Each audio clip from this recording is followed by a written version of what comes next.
Dun dun dun. Boobs. Okay, that's stupid. Um, Welcome back. I'm Sarah, and today I'm going to be, showing a time lapse of a crochet project. You saw the completed item, and this is me making it. And I originally started recording something about, I don't know, it was complicated and I didn't like it, so I'm re-recording. I learned how to crochet when I was about 7 years old. My mom was very into crafty stuff, crochet, knit, sew, cooking, just all the home ec type stuff. So I learned how to crochet. Started out with like pot holders, and like dish rags, pot holders, and doilies is what I started crocheting when I was about 7. And I remember my first dish rag started getting increasingly smaller and smaller because I was dropping a stitch at the end of each row. All the normal things of learning how to do something new. But over time, I got better and better. And my mom had this book of doilies, and everything was ranked from 1 to 3 stars for complexity. 1 was simple, medium, intermediate was 2 stars, and advanced was 3. And after doing a couple of the easy ones, I progressed into the more difficult, and then I really, really liked doing the more complex ones. And so, I made quite a few doilies at a very young age. And anyways, once I started doing hair, I had done several projects, especially moving to Minnesota. I, would make a hat or a scarf or gloves. My first set of gloves. Oh my goodness. The first gloves I made, I, as usual, did not follow a pattern, and the thumb was so big, it was ridiculous. So that was a flop. I prefer to make gloves now that are fingerless. Good thing those are in style or in fashion and remain so. But I can actually do a thumb now. But anyways, once I started doing hair, early 2000s, 2003, so I was 23, and I got in a car accident, and that caused problems with my hands. Now, I had already been diagnosed with arthritis, or as I like to call self-inflicted arthritis, which was basically the way that I used my hands was causing problems. And crafting, crocheting, sewing, and such were agitating this. So I was then diagnosed with carpal tunnel syndrome, and I eventually did have carpal tunnel surgery on my right hand. And I also have tendonitis issues, hairstylist stuff. And after my car accident, it severely exacerbated the problem. And my doctor at the time told me I needed to choose my hobby or my career. And so I stopped crocheting for a few years. And I still kept all my crochet stuff, but I really wasn't making much of anything. And so it wasn't until a few years had gone by and a coworker/friend was about to have her first and only baby. And I decided I would make a baby blanket. That's pretty small. You can use thicker yarn, so it's an easier task to do. And so I planned out what I wanted to do, how I wanted to do it. I like to use patterns and such to give me an idea, but I often will take that pattern and tweak it and adjust it and make it suit what I want. And a lot of things that I've made, like dolls or stuffed toy type things, I make myself. And I just think up my own patterns. So sometimes they look a little weird and wonky. After I made the blanket, there was a partially made baby doll, and I decided, since she was having a baby girl, I would finish the doll. And then I would put my crochet things away. But that's not exactly how it happened. And after I made the doll and the blanket, I remembered how much I enjoy crocheting. It's a good way to relax, a good way to be creative. It does take a long ass time to get projects done and all, but it is a nice way to pass the time. I hate just sitting still and watching TV or something. I'm always fiddling on my phone or doing puzzles or just doing something. I can't just sit and do one thing. I have to always be fidgeting or doing something else. And with crochet, it gives me something to actually do where I'm creating something. It just makes me feel more useful or like I'm accomplishing something when I'm sitting and watching TV. So, yeah. And so, all right, words, and figure out what else to talk about next. So in my crochet journey, I started crocheting more and more, and I do temper or pay attention to just how much I'm doing. I tend to do little bits at a time. This is a longer stretch because I decided to record it. Although, while this is very fast forwarded, clearly, the whole project took approximately 5 hours.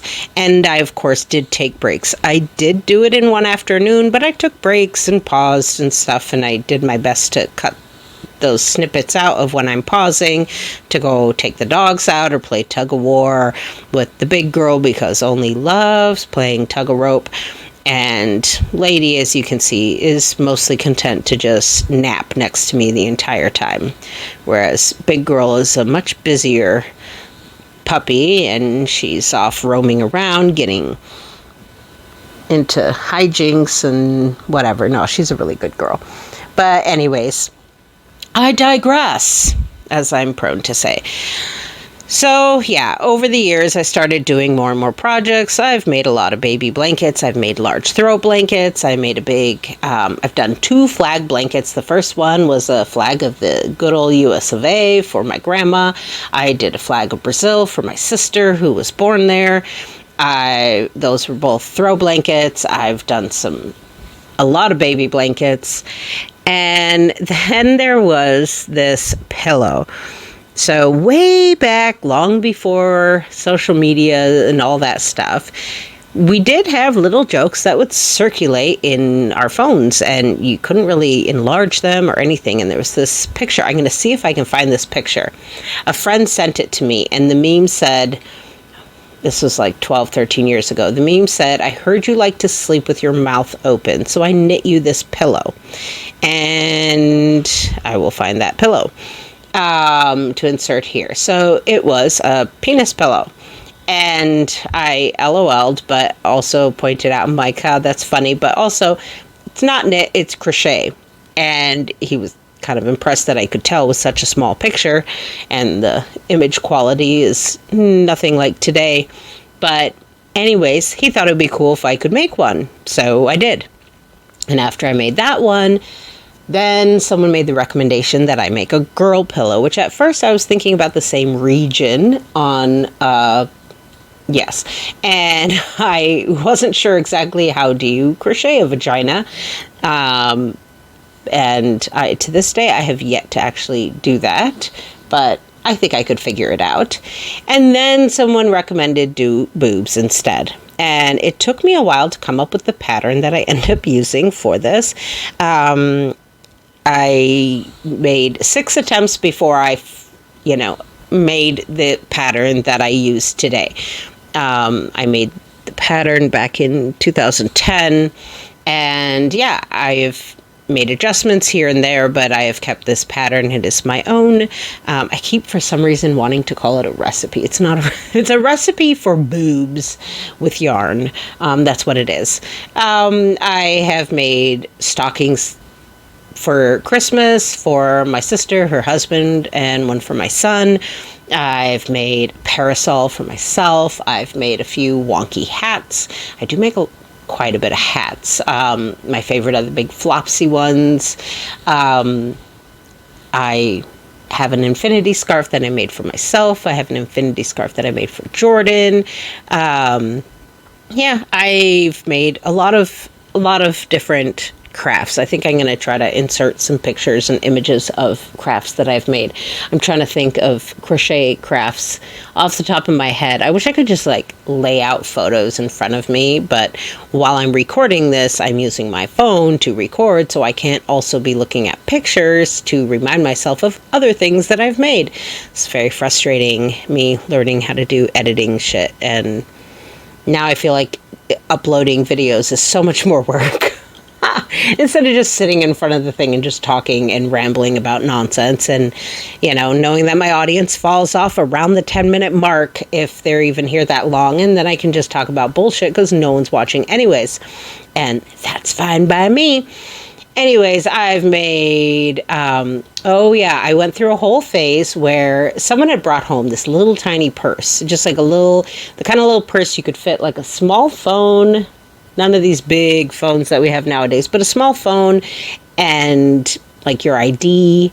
That's about it. Like, it really, like, your bare essentials for you to bring to the beach. And the front of it, they used pop tabs, and it was crocheted into this purse, and it was really kind of cute. And they had brought it home. The one dude, his wife crochets a little bit, and she couldn't figure out how this purse was made, and so he brought it in for me to have a look at it and see if I could figure it out. And it really was a quite simple design, and so I showed her how to do it. And after that, I started making some purses using that. I have a purse that I used for years that I made myself that uses the pop tabs. It's a nice way to upcycle something you would normally just throw away. I've had lots of people that have saved their pop tabs for me, and I have a little tiny collection. People would bring in whole Ziploc baggies full of pop tabs, and I had a whole cleaning system that I would do just to, I mean, they don't rust or anything, but they can get sticky and gross. So, you know, you soak it and clean them. And I've made a lot of projects with that, primarily purses and bags. And I have a little baggie that I carry my appointment book in, so it has the book, a pen, and whiteout in case I fuck up or have to cancel or reschedule someone. And I carry that around with me regularly. I have a tote bag that I've crocheted that has like 240 buttons. I think it's down to like 230 some buttons because a few have fallen off over the years because I catch the buttons on all sorts of random things. But yeah, I make a lot of random things. And this particular, if you haven't figured out yet from the intro, it's a boob pillow. And yeah, so this is my design, and I've made, the boob pillow has been extremely popular. The penis pillows are easier to make, simply because each one can be completely unique. The only part that I make match is the balls, and I use a very specific, so I use a more basic stuffing for the penis pillows. I use just regular stuffing, the fiberfill. It's fairly firm and it fills it up, but it's just fine. But for boob pillows and for balls on the boy pillows, since everyone I'm sure is going to be interested in this, I use the higher quality fiberfill, because that is a more bouncy, soft, like, it's more squishy and soft and buoyant, and, you know, it feels more like boobs and balls, whereas the other one is more firm and feels more like, hopefully, penis ideally feels when you're, yeah, anyway, so, oh my god, this went way off track. Anyway, so I use a more basic, more firm stuffing for the penis part, and then sometimes I get fancy and I will use the softer stuffing in the head of the penis pillow, and then I will use the firmer stuff on the end, because of course these details all matter. At least they matter to me. Sometimes I add hair. I am actually planning on maybe doing a boob pillow that is multicolored like my art, and that one I would make just for myself, and that would be mine. Maybe I would add fur on the nipples, who knows, because why not? I am planning on making some other projects in the future. Miss Only is here in Minnesota for her first Minnesota winter. And unlike our previous large dog that was a Shepherd Husky mix and built for the snow, pit bulls are not really built for the snow. And while she has grown up in Chicago for the last 5 years and they do get quite cold, it's not quite the same as Minnesota. So she needs some sweaters, and I am ordering her a couple of jackets that are water and wind resistant and all that with extra warm lining. But there's also days where she doesn't need quite that level of warmth, but a sweater would do her just fine. So I do plan on making some. Maybe I'll record it, maybe I won't, who knows. But maybe at some point you'll see the dogs in their sweaters. Lady, also now she has a triple coat, but she does get chilly, so I have sweaters that I've made for her as well. It's so much more affordable and fun to just create a sweater. I also don't use a pattern for that either. I honestly just keep trying it on her and making adjustments until it fits her right. And since I've done that, now I reference other sweaters that I've made to get kind of a measurement for how big around the neck. And this way I can custom make it to fit my dogs perfectly. And it gives me a craft to do where I feel like I'm actually accomplishing something. So, yeah.